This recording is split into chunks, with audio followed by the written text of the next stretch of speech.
We are in John the 19th chapter. Let's look at our memory verses. And truly, many other of his disciples, which are not, but these,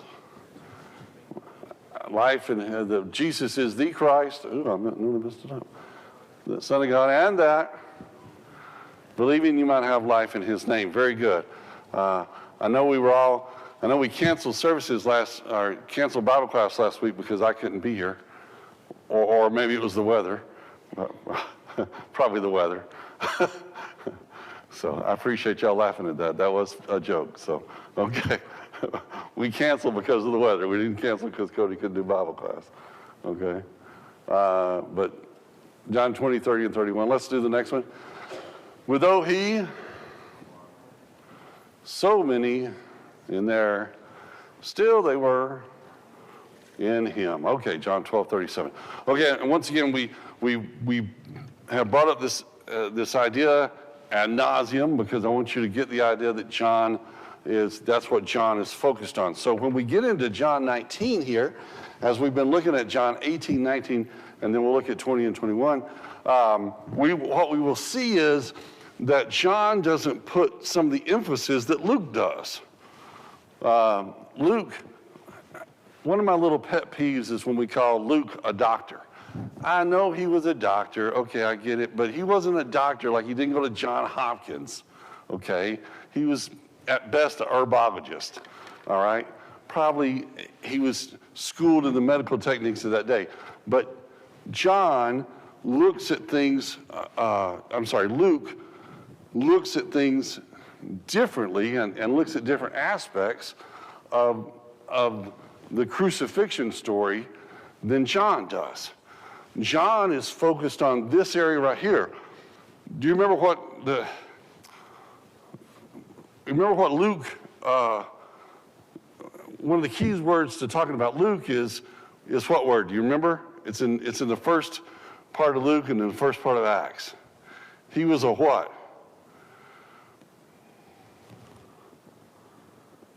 Eyewitness. He was an eyewitness. Okay, you had it. He was an eyewitness. And so Luke gives that eyewitness account. It's more detailed, okay? John doesn't do that because John is focused on other things. And again, as I spoke about a couple weeks ago, anytime you write a history of something, if you were to write a history of your family, you're going to look at that history from your perspective, right? Your brother, your sister, your aunt, your uncle may write a history of that same event that you do, and they're gonna focus on different things. You know, if I write a history of my Thanksgiving party, I'm gonna look at it from one particular perspective. You know, I was great and funny and hilarious. You know, the people around me might not have thought so, but they don't know anything. So I'm just trying to show you that no, that's funny. That was a joke. See, but I'm just trying to show you that John is not going to cover some things that Luke, Matthew, Mark, and Luke does. And we'll talk about that a little bit as we go. So let's look at my exchange. Now again, here's our little map. And the area we're going to be looking at, we were over at the Garden of Gethsemane over here. We went from there to the house of Caiaphas. We then look where the house of Caiaphas is as compared to where the upper room where they had the meal at. And then we came back and this is Herod's place over here, and then we're going to be over here in Golgotha soon. So all of this is kind of in a fairly narrow area, okay? We looked at the trials of Jesus last week, or like 2 weeks ago. We talked about the different trials, and we're going to look at something about Pilate today that we're going to, kind of a dynamic I want you to see between Pilate and the chief priest. And you can see here, again, the religious trials that were held. And again, John covers three trials, but he doesn't cover all of them. And again, in each case, Jesus is not guilty of what they accuse him of or what's going on. We'll get to that in a moment. Well, let's get to it now. So every every Roman official desk had a little figure of a two-faced god. That two-faced god was named Janus. One face looked forward and the other looked backward. It's where we get the name January from. We look back to the old year and we look forward to the new year. And the idea was that the judge needed to be reminded to look at both sides of the equation. Romans promised good roads, law and order, protection and justice, but they didn't promise a lot of mercy. I mean, you lived under a dictatorship under the Roman era. Now, they were a benevolent dictatorship, and they'd let you have your gods and temples and whatnot. They just didn't want you to bug them. Don't make any scenes. And the trial of Jesus was a miscarriage of justice in every sense of the word as we go through that. I did think it'd be interesting to look at the Janus and where we get January from, obviously. All right, chapter 19, verse 1. So then Pilate took Jesus and scourged him. Then the soldiers twisted a crown of thorns and put it on his head, and they put on him a purple robe. Then they said, "Hail, King of the Jews!" And they struck him with their hands. Pilate went out again and said to them, "Behold, I am bringing him out to you, that you may know I find no fault in him." Then Jesus came out wearing the crown of thorns and a purple robe, and Pilate said to them, "Behold the man." Verse 6, therefore, when the chief priests and officers saw him, they cried out, saying, "Crucify him, crucify him." Pilate said to them, "You take him and crucify him, for I find no fault in him." The Jews answered him, saying, "We have a law, and according to our law he ought to die, because he has made himself the Son of God." Therefore, when Pilate heard that saying, he was the more afraid. And when he got into the praetorium and said to Jesus, "Where are you from?" But Jesus gave him no answer. Then Pilate said to him, "Are you not speaking to me? Do you know that I have the power to crucify you and the power to release you?" Jesus answered, "You could have no power at all against me unless it had been given to you from above. Therefore, the one who delivered me to you has the greater sin." Verse 12. From then on, Pilate sought to release him, but the Jews cried out, saying, "If you let this man go, you are not Caesar's friend. Whoever makes himself a king speaks against Caesar." Verse 13. When Pilate therefore heard that saying, he brought Jesus out and sat down in the judgment seat in a place that is called the Pavement, but in Hebrew, Gabbatha. Now it was the preparation day of the Passover, and about the 6th hour, and he said to the Jews, "Behold your king." But they cried out, away with him, crucify him." Pilate said to them, "Shall I crucify your king?" The chief priests answered and said, "We have no king but Caesar." And then he delivered him to be crucified. Then they took Jesus and led him away. There's a dynamic that plays out between Pilate and the chief priest. And if you remember in chapter 18, we looked at Jesus there and they're standing before him and there was the offer of Barabbas or Jesus. Which one do I let go? I don't find any fault in this Jesus guy. Well, and they said, "No, let Barabbas go." And so there's this constant, John sees this constant interplay between the Pilate and the chief priest. And this idea that Pilate is trying to let him go. Pilate is trying to release him. Pilate is wanting to get this thing off his plate. I'm just got to get rid of this, you know? And the chief priests constantly are saying, no. He's a blasphemer, he's a liar, he's this, he's that. We got to kill him, we got to get rid of him. How long have the chief priests been trying to do this? How long have they been trying to do this? Well, way back, when he cleared out the temple. Remember that? When he healed the fellow at the bath there, okay? And they said, and they were plotting ways to try to get rid of him, try to kill him. And all this time, and now they had the perfect opportunity, and now like they were like a dog with a bone, and they're hanging on to that thing. They ain't gonna let it go. So then Pilate took Jesus and scourged him. And the soldiers twisted a crown of thorns and put it on his head, and they put him on the purple robe. Then they said, "Hail, King of the Jews." Now the scourging was this short wooden handle with leather tongs, And in the pieces of leather, they would put strips of metal or bones. And the idea was when you get whooped, because they're putting this thing on you pretty good, that the little bones or the fragments of bones or the fragments of metal would rip pieces of your back away from you. All right? And Pilate seems to be, I'm not trying to give Pilate a pass, don't hear me wrong, but Pilate seems to be trying to evoke some kind of sympathy for Jesus. Now, Pilate doesn't have any love for Jesus, okay? Don't get me wrong about this. Pilate is not some friend of Jesus who's trying to get him off, okay? But he's also not buddy-buddies with the chief priest there. Now, when we think about this, and again, if you look at the picture up there, that's probably about a pretty good indication of what it was. It was a pole that was stood up, and they held their hand, they put their hands over this, so your back gets stretched out. If you put your hands this way, you can feel your back getting stretched out. And then they would whoop you. And it was a common kind of thing. And it was very, very painful. It was very, very painful. They put a crown of thorns on his head.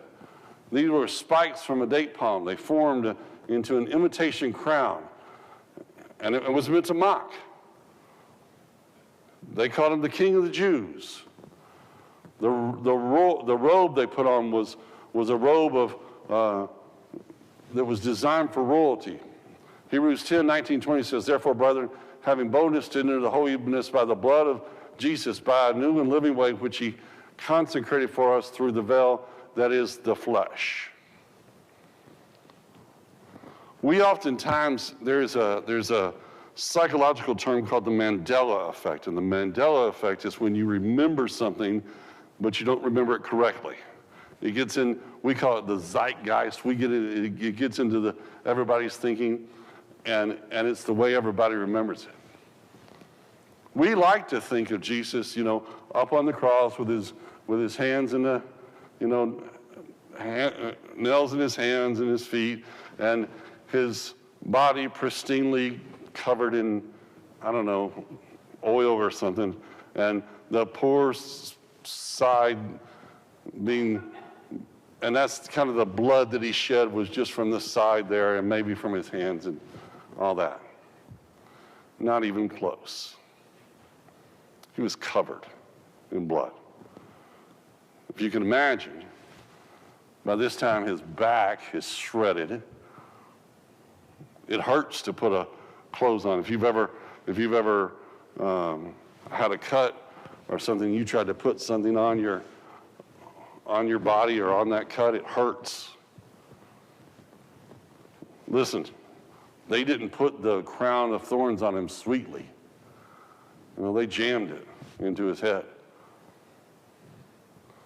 Verse 4, Pilate then went out again and said, "Behold, I am bringing him out to you, that you may know that I find no fault in him." Jesus came out wearing the crown of thorns and the purple robe, and Pilate said, "Behold the man."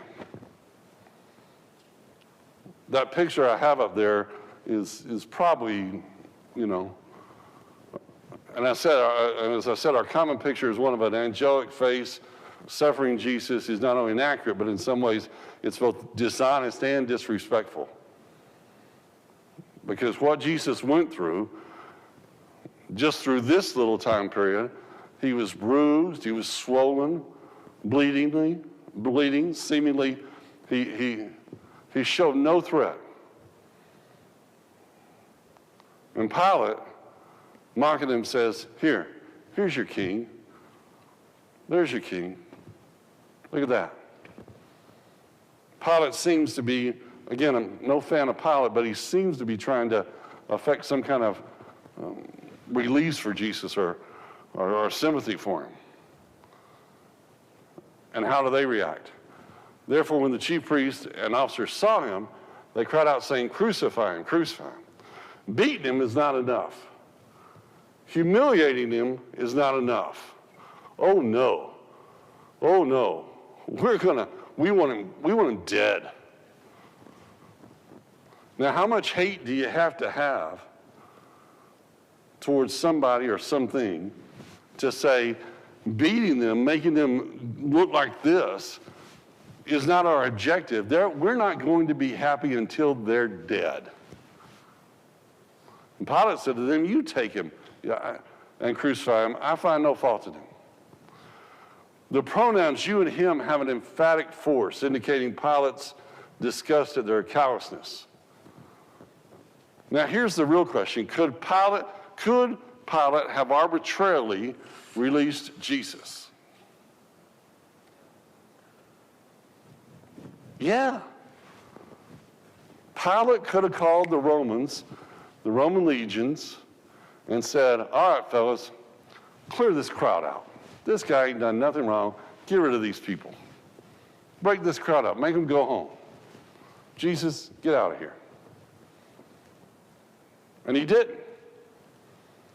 Right? Why? Jews answered and said, we have a law, and according to our law, he ought to die because he made himself the Son of God. Now, if we look back at Leviticus 24:16, I'm not sure you can read that. It says, whoever blasphemes the name of the Lord shall surely be put to death, and the congregation shall certainly stone him, the stranger as well as him who is born of the law. When he blasphemes the name of the Lord, he shall be put to death. They accused him, the chief priests, the Sanhedrin, accused him of blasphemy. Now, again, one of the things that we go back to John, and we look at John, and what John said was, these are signs so that we can what? Believe that Jesus is the Christ, and that believing you might have life in his name. Right? So, that he is the Son of God. All these signs that he did pointed toward that he was the Son of God. And what was the punishment from Leviticus for blasphemy? Stoning. Not crucifixion, stoning. And as we have figured out before, the Sanhedrin and the chief priests, they don't have any problem violating their own laws. They have no problem in the world, going against what God said, because they keep doing it over and over. But they want to bring this up. They say he's blasphemed. They can't stone him. No, they can't. Yeah. Right. Exactly. Verse 7, the Jews answered, we have a law, and according to our law, he ought to die. Okay, there it is. Okay, I did that twice. Therefore, when Pilate heard that saying, he was more afraid. And he went again to Praetorium and said to Jesus, where are you from? But Jesus gave him no answer. And I go back to saying that I'm not a fan of Pilate here. Don't hear me wrong. Pilate was a politician. Pilate's got a mob. I love those old Western movies, where the mob comes and the sheriff stands there with his gun, and he holds off the mob with their pitchforks and their stuff as the really bad dudes in the jail. And there's 2 or 3 John Wayne movies that are exactly the same, that have that same motif. But that doesn't normally happen. What normally happens, he's like, come on, boys, go get him,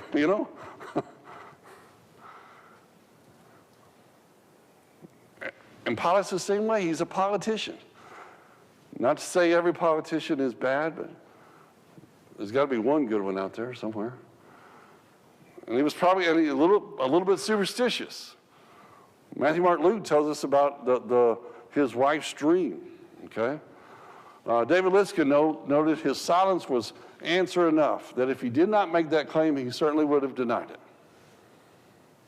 Jesus gave him no answer. Verse 10, Pilate said to him, are you not speaking to me? Do you not know that I have the power to crucify and the power to release you? Pilate speaks as one who has authority to one that actually has authority. Jesus could have, at any moment, stop this. And that's one of the things that we kind of fail to think about. That's one of the things that we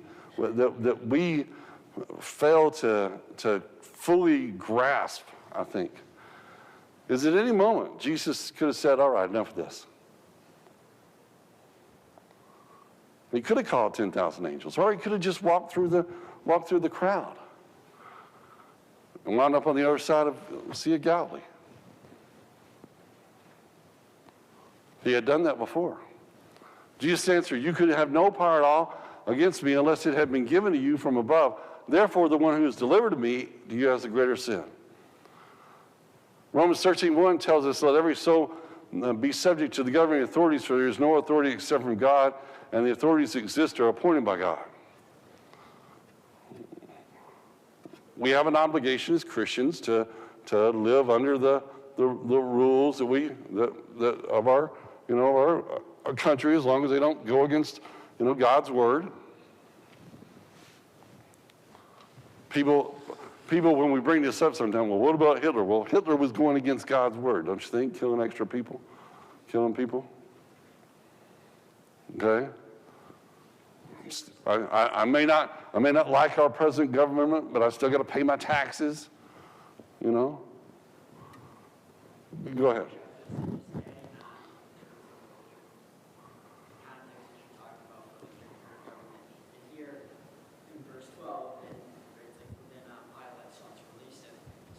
Two things that are happening in 11. He's like ended in 10, right?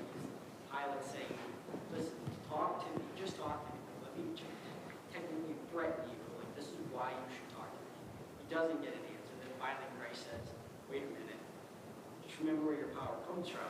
And now he's thinking back to the rest of the history. He's in question. He's truly questioning, like, where's my power? Am I in jeopardy? And then the biggest thing I think is the big kicker is right there. Like, therefore, the one who delivered me to you has greater sin. So now Christ is saying to Pilate, there's sin here. You are sinning. Granted, those that are put me in this situation are greater sin in Christ's context. What a weight to bear as Pilate. Yeah. Being this puppet. Yeah. He doesn't understand. And now he has no control. And he's entered into something where he's sinning. Yeah, Pilate is again, that's what I'm saying. I'm no big fan of Pilate. He's on one hand, he seems like he's trying to release Jesus. On the other hand, he's acquiescing to the mob, and now Jesus is saying he's sinning, and his head's got to be spinning around, he's swirling and going crazy. Wow, that was just crazy. From then on, Pilate sought to release him, but the Jews cried, saying, if you let this man go, you are not Caesar's friend. Going back to that thing. Whoever makes himself a king speaks against Caesar. And their single-mindedness in their plot to kill Jesus is just amazing. They were going to take this all the way. They were going to ride this pony all the way. As we say in Texas sometimes, we just ride that pony, okay? And that means we're just going to keep on this thing until we kill Jesus. Even if we got to go to Caesar to do it. We're going to threaten, we're going to manipulate, we're going to connive. Everything we can do, we're going to kill this man. Even accusing you of being disloyal to Caesar. Remember what I said before? One of the things the Romans did, which was one of the things that made the Roman Empire so vast, was they would come in and they would conquer someplace. And they would leave everything as it was. You want to have a religion? Have a religion. We don't care. You don't gotta go with us. Just keep your religion. Keep your festivals. Keep all your other stuff. Do whatever you want to do. The only thing you got to do two things. You gotta pay tribute. You gotta pay taxes. You gotta pay taxes. And by the way, we're going to hire some of your people to do it. All right? And you got to speak our language. And that was it. Other than that, oh yeah, don't cause us any problems. Don't cause us any problems. Because if you cause us problems, we're going to come in here with a bunch of Roman legions, and we're just going to take over everything, and you're not going to like that. And everybody said, okay. And now, and if they cause problems, because what happens if you cause problems? If Pilate, all of a sudden, word gets back to Rome, hey, what's going on in Jerusalem? Everybody said, okay. Oh, there's this uprising. Really? Send some legions. And the legions come down and take over, and then Pilate, you're fired, and you don't get the tribute anymore, and you don't get to live your luxurious lifestyle like you've been living. And by the way, you don't get promoted, so now you can't get out of Jerusalem and get back to Rome where the good money's at. And Pilate is, and this is a consideration, Pilate's got running through his head. Verse 13, when Pilate therefore heard him that saying, he brought Jesus out and set him on the judgment seat in a place that is called the pavement in Hebrew. Gabbatha, whatever. Now it was the preparation day of the Passover, and about the 6th hour, he said to the Jews, behold your king. Remember, we talked about in chapter 18 how the Jews stayed outside because they couldn't go in because it was preparation day. And they didn't want to defile themselves by going into a Gentile's house. Wow, you don't mind killing somebody. But now you understand when Jesus said, y'all work on such weird aspects of the law, you'll tithe this little portion here and this little portion here, but you'll steal from widows. And this is the kind of stuff he was talking about. The seat mentioned here was a little stone platform in the courtyard of the Praetorium, or near the adjacent Tower of Antonio. It was about this, by the way, John mentions this about the 6th hour because that's about the time that the lambs were slaughtered in preparation for the Lord's Supper. Preparation for the Passover. When I was looking through several commentaries, I had always wondered in my head, why does John mention it was, other than just a note reference, but this was about the time that lambs were being prepared or slaughtered or killed. And here we have the Lamb of God standing in front of this crowd. And again, note Pilate's response, behold, your king. This was the place that they were brought out to judge the people, to pronounce the judgment on them. Verse 15. Okay, sorry. But they cried out, away with him, crucify him. Pilate said, shall I crucify your king? The chief priest answered, we have no king but Caesar. Pilate's revenge on him is he throws it back to them. I told you we have this dynamic between Pilate and the chief priest, and it goes back and forth. And they're accusing him, and he's accusing them. And he's trying to do this, and they're thwarting him at every turn. And now he says, look, okay, behold your king. What are you going to do with him? And they want him to be crucified. They are single-minded in the fact that they want him to be crucified. And he says, shall I crucify your king? You Jews, you Sanhedrin, is that what you want me to do? And they say, we have no king but Caesar. The ultimate rejection of God. This is the same crowd, remember back in John 83, they said, well, we've never been in bondage to anybody. Remember that? We've never been in bondage to anybody.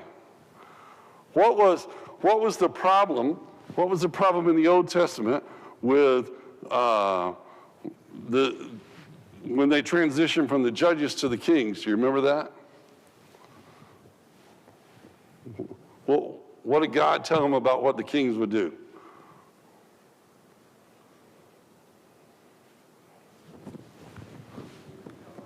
Tax them, put their men in the military, make their daughters into be, servants and whatnot. And they said, no, everybody else got kings, everybody else got kings. We want a king, we want a king. God said what? I'm your king. No, we want a king. I equate it to a modern day where everybody else around us has pastors. We want a pastor, we want a pastor. No, God says, y'all need to do it my way. No, we want a lead pastor. We want a head pastor so we can bow down and worship him. Oh, well, we would never do that, Cody. Yeah, okay, right. That's what people do. The ultimate rejection of these folks, again, is them saying we have no king but Caesar. Who was their king? Who's their king supposed to be? God, the crowd shouted out. Yes, God. I know y'all are all thinking that. So then he delivered them to be crucified. So I put on here the summarizing the efforts of Pilate to release Jesus. Pilate sent him to Herod Antipas. He gave him a verdict of innocence. He offered a substitute, a lighter punishment. He proposed a choice between Christ and Barabbas. He insisted on Jesus' innocence. What evil hath he done? He suggested that they take him and mob him, and he still sought to release him. And the chief priests would have none of it. They would have none of it. So this bloody, bruised, swollen human is now turned over to this mob. Verse 17, they took Jesus, therefore, and went out carrying his own cross to the place called the place of skull, which is in Hebrew Golgotha. There they crucified him, and with him 2 other men, one on either side, and Jesus in between. Now Pilate also wrote an inscription and put it on the cross. It was written, Jesus the Nazarene, the King of the Jews. Therefore many of the Jews read this inscription because the place where Jesus was crucified was near the city, and it was written in Hebrew, Latin, and in Greek. I missed a verse. We'll get to it. Matthew, Mark, and Luke all refer to Simon carrying the remainder of the cross. Again, we go back to that Mandela effect. We have this idea that Jesus had this cross, it was a fully formed, beautiful piece of wood, hewn out and sanded down, and Jesus walked along the road carrying this cross, dragging it as you would. Or if you're in some places, they put a little roller on it, and they carry the cross. And that's really not what happened.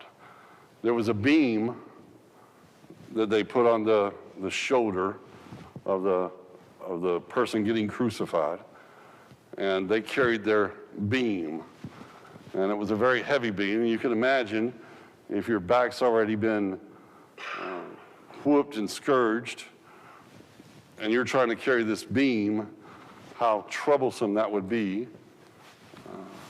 And again, Matthew, Mark, and Luke all refer to Simon carrying it the remainder of the way. Golgotha is a transliteration of a Greek and Aramaic of the word skull.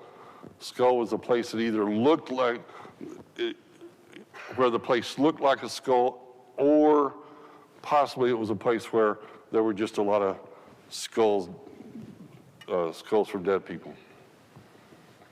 But obviously, John mentions it as a place where people knew about. There they crucified him with 2 other men on either side and Jesus in between. If you ever saw The Passion of the Christ, with the movie by Mel Gibson got this area pretty right. The way they would lay the person down, they would nail them to the cross, and they would lift them up and place them on the wooden beam that was straight up in the air. There was a small seat, and it was just a little piece of wood, really, a foothold kind of thing that was there for the purpose of, was low enough you couldn't sit on it, and high enough you really couldn't put your foot on it, but you could get your foot up there and relieve some of the pressure. The way that you died by crucifixion was usually by heart failure. As you're hanging on the cross, and just think about doing this, and if you put your arms out and there, and you're hanging, your body, gravity pulls your body down, it crushes your inside. People could hang on the cross for many, many days. That's why Matthew, Mark, Luke record that they come around and broke the other people's knees, because what would happen is you would break the knees and you would complete the process. That little piece of wood down there would allow you to push up to get a little air. The problem with that, though, of course, is that was painful to do. It was painful for you. We think about when I say exposure, you're out there with the element. If it's raining, it's raining. If it's hot, it's hot. You're out there exposed to the things around you, bugs, birds, flies, all that stuff.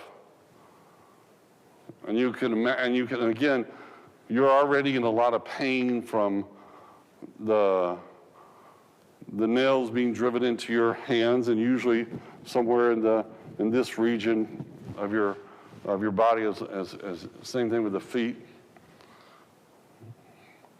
If you didn't die of shock or blood loss, you would eventually die of heart failure, and that's usually how most people died, or dehydration, either one.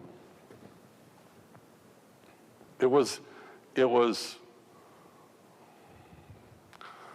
one of the most agonizing and humiliating ways that you could die. They generally put you up there naked. They didn't particularly care that you were exposed to the world. That wasn't one of their concerns.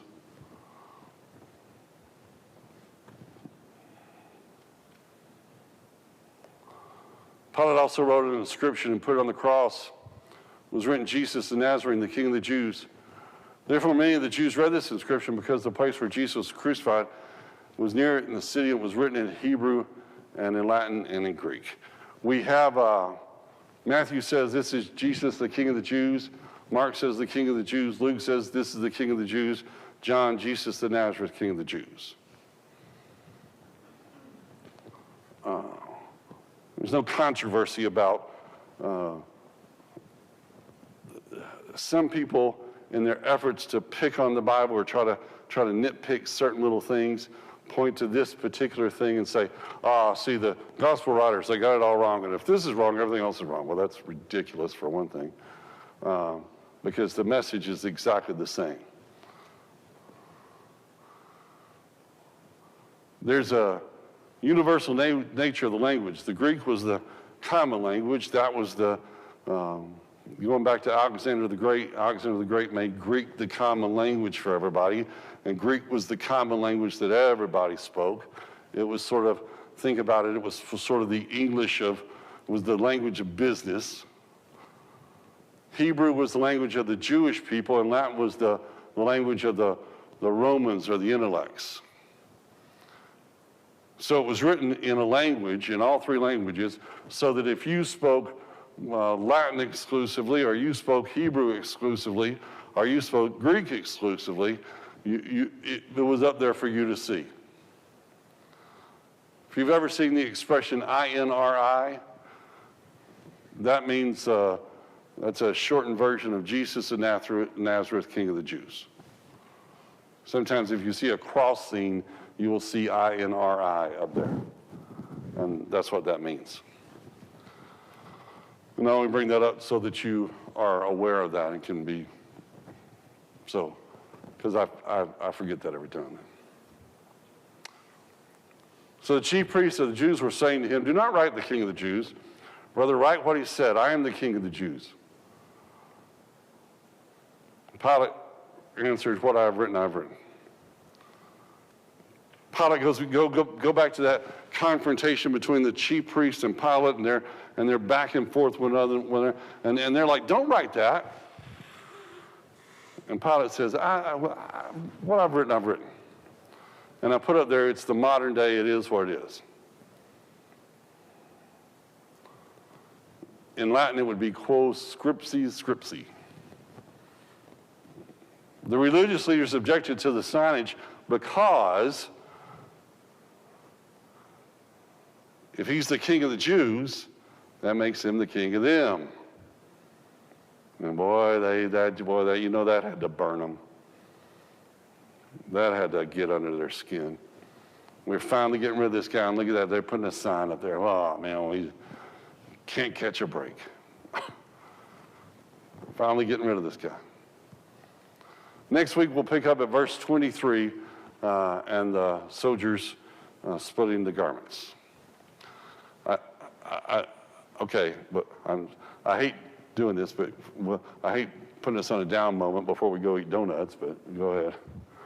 Many of those people who were probably convicted of being the ones who put it there, many of those are opinion in Acts 2. Yes. So it took something drastic to convict us of sin. Good point. Many of the people there were probably part of the crowd in Acts 2 that heard that message when Peter said, "This Jesus whom you crucified." Yeah, good point. Good point. Okay, now we can end on a positive note instead of that really down note. So let's go eat donuts.